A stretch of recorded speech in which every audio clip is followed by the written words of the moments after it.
ক্ষমতা দেন, যাকে ইচ্ছা তাকে ক্ষমতা নিয়ে নেন। আল্লাহ রাব্বুল আলামিন সকল ক্ষমতার মালিক। কিন্তু আমাদের দেশের সব রাজনৈতিক দলগুলো কি বলে? জনগণই হলো ক্ষমতার মালিক। এই কথাটা শুধুমাত্র ইসলামী আন্দোলন নয়, নেতা কর্মীরা বলতে পারতেছে না, তাই তাদের নিবন্ধন ফিরিয়ে দেওয়া হচ্ছে না।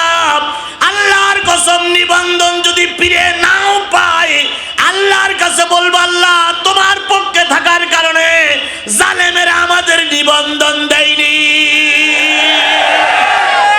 সকল ক্ষমতার উৎস কে?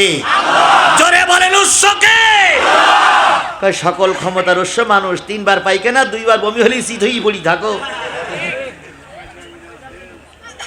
তুমি কি করে ক্ষমতার উৎস হলে?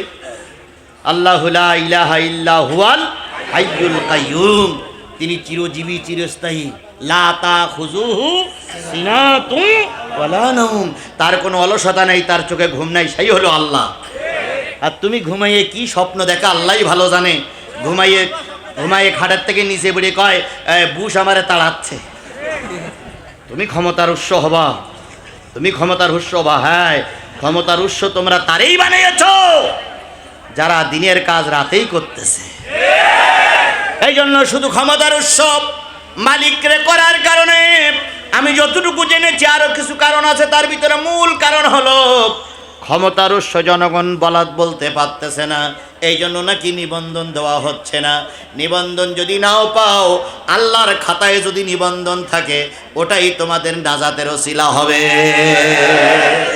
তাহলে যেই মজলিসে আল্লাহর কথা হয় না, ওইটা ওয়াজ মাহফিল হতে। এখন বলুন তো, 1 নম্বর, ওয়াজ মাহফিলে আমরা আল্লাহর প্রশংসা করেছি না করি নাই? 2 নম্বরে ওয়া রাসূলিহি, রাসূলের নামে দুরূদ পড়া লাগবে যদি ওয়াজ মাহফিল হয়। আমরা রাসূলের নামে দুরূদ দিয়েছি না দেই নাই? আমির হামজার কথা বলেছি না বলি নাই? রাসূলের রক্ত ঝরার কথা বলেছি নাই বলি নাই? তাহলে 2 নম্বর পর্ব শেষ। 3 নম্বর, যদি ওয়াজ মাহফিলে ওয়া কিতাবিহি, কিতাব থেকে আলোচনা করা লাগবে। এখন 3 নম্বর পয়েন্ট আমরা এসে গেছি। বলুন তো, যে কিতাব থেকে আলোচনা করা লাগবে সেই কিতাবটার নাম কি? আরো জোরে বলেন, সেই কিতাবটার নাম কি? 4 নম্বর, আম্মাল মুসলিমিনা ওয়া উম্মাতিহিম, সাধারণ মুসলমানের আলোচনা হবে আর মুসলমান নেতৃত্বের আলোচনা হবে। এই 5টা বিষয় যে মাহফিল আলোচনা হয়, ওটাই হলো ওয়াজ মাহফিল। ওটা কি মাহফিল? তাহলে ওয়াজ মাহফিলে কয়টা বিষয় আলোচনা করা লাগবে? 1 নম্বর কার কথা? আল্লাহর কথা আলোচনা হয়েছে। 2 নম্বর কার কথা? রাসূলের কথা, রাসূলের কথা আলোচনা হয়েছে। 3 নম্বর কিসের কথা? কোরআনের কথা। এবার আমরা কোরআন থেকে আলোচনা করতে চাই। আমরা কোন সূরা পড়েছি? আলে ইমরানের কয়টা আয়াত?